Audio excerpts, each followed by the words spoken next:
Hey, what's going on, guys? It's been a while since I've done a video on my current projects. Ones lately have been more um, directed towards different products I've picked up. So I thought I'd get back into the swing of things and get you updated on what I'm doing currently and maybe give you some tips and tricks along the way. I have an old Higgins model 583.11 made for Sears and Roebuck that I'm doing a restoration on. And here's the stock.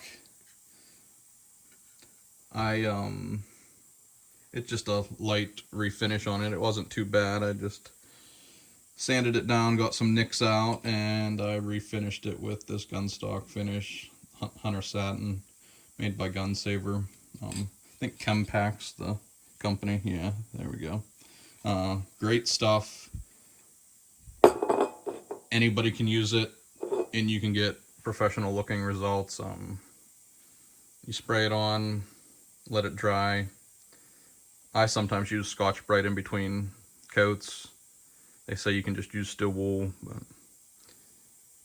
I like to get a little bit more aggressive on it. You don't want to sand through back to bare wood again, or else you're going to get spots that don't take the same. So there's the stock for it.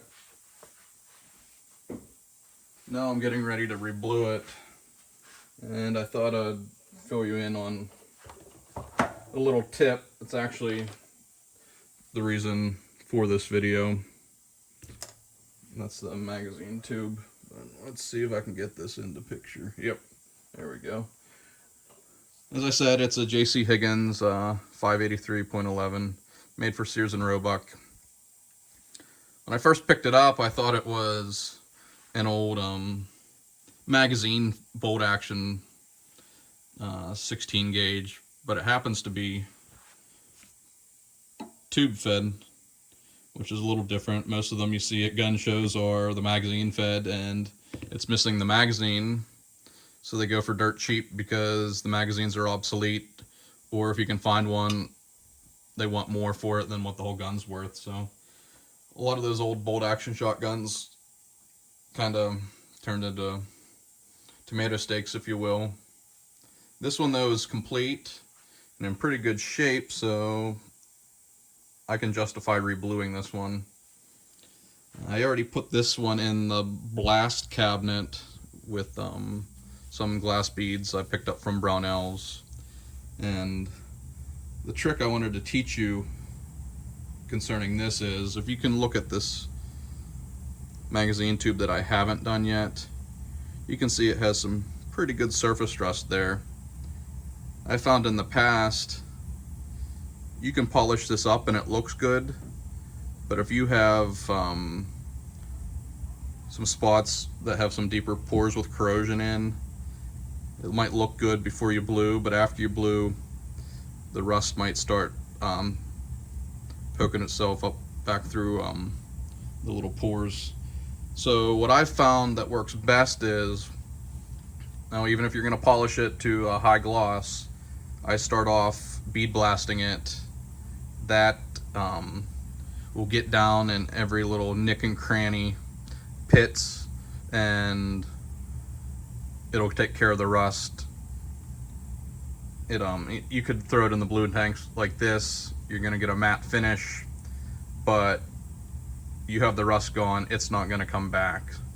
This one I'm going to polish up and get it back to a pretty gloss look, but I always start with this just to cover my ass, if you will, to ensure that I have all the rust taken care of. And then it's also good for down in these parts. I degrease what I can, but you're not going to get everything, and when you bead blast it, it really knocks the grime and grit out of these and makes them cleaner for the bluing tanks. Knock on wood, I haven't had any issues as far as contamination from bleed out from greases and oils and stuff, but it's always best to get them as clean as you can before you dip them. Get this out of the vise here and show you a little bit more of it, just to see what we're started with. It's proof tested 16 gauge, 2 3/4 chamber, pretty standard for these old guns. You can see here it lost its original screw that held the band on for the magazine tube, and somebody screwed that in. I'm going to try to find something that is a little bit more presentable, but that's what happened here. The wrong screw was in there and it was able to slide over the barrel. When I tore it apart, the band wasn't even in the notch, it was up here. Probably not going to be able to get all these gouges out. I'm going to pull the barrel off of the receiver if it comes off easy and spin this on my barrel spinner and hopefully get most of that out. Let me throw it in the stock real quick. It might be covered.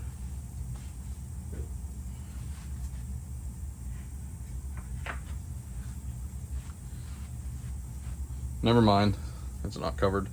But hopefully I can get it to the point it's a little bit less noticeable. I'd love to get them all out, but they look kind of deep. I don't want to make the barrel too thin. But thankfully it's on the bottom, so once this is all done, it's not really going to be in an area that you're looking at, so it should still turn out pretty good.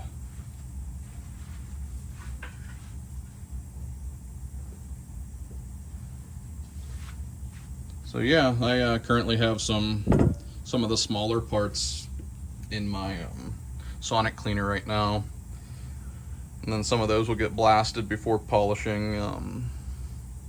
Between the belt sander and the polish array buffing compound that I've done a video on in the past, we'll hit them with that, get them nice and shiny, degrease them again, and then dip them in Oxynate No. 7.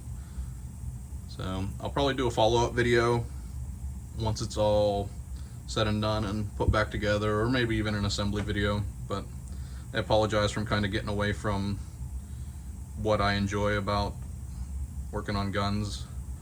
Just been busy, and it's been a little bit easier just to keep you updated with the products I've been picking up rather than the actual work I'm doing. So I'm gonna try to get better at that.